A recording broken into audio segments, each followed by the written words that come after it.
नमस्कार. मी डॉक्टर चरण सोनारे, वरुड तालुका, जिल्हा अमरावती.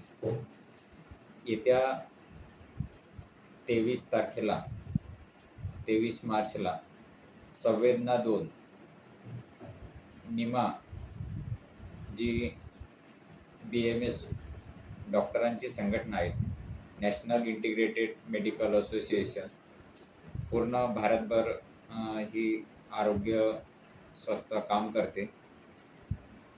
मागच्या कोविड काळामध्ये संवेदना 1 या प्रोजेक्टखाली आपण राजगुरू भगतसिंग यांच्या ज्या स्मृतीनिमित्त रक्तदान शिबिर राबवले होते. यावेळेसही 23 मार्चला संवेदना 2 म्हणून आपण पूर्णपणे रक्तदान शिबिर राबवत आहोत.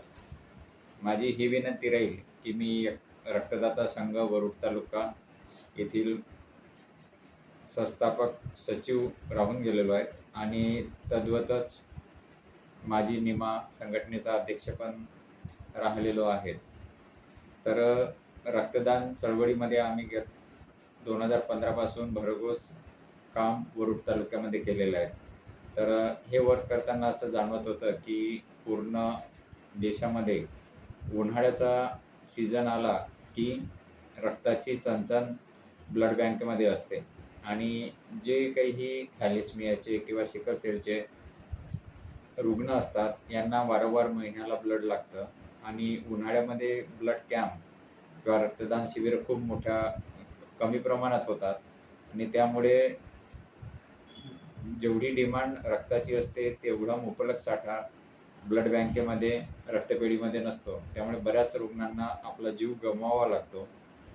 त्यामुळे निमा संघटनेतर्फे एक हे सामाजिक उपक्रमांतर्गत मोठ्या प्रमाणात रक्तदान चळवळीचं शिबिर राबवण्यात येणार आहे. येत्या 23 तारखेला म्हणजे रविवारी हे महाशिबिर प्रत्येक तालुक्यामध्ये निमा संघटनेतर्फे संवेदना 2 या शीर्षकाखाली सर्वत्र राबवण्यात येत आहे.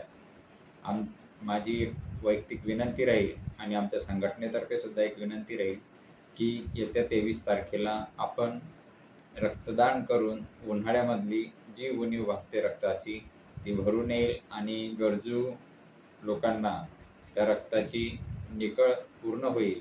त्यामुळे अनेक रुग्णांचे प्राण वाचतील.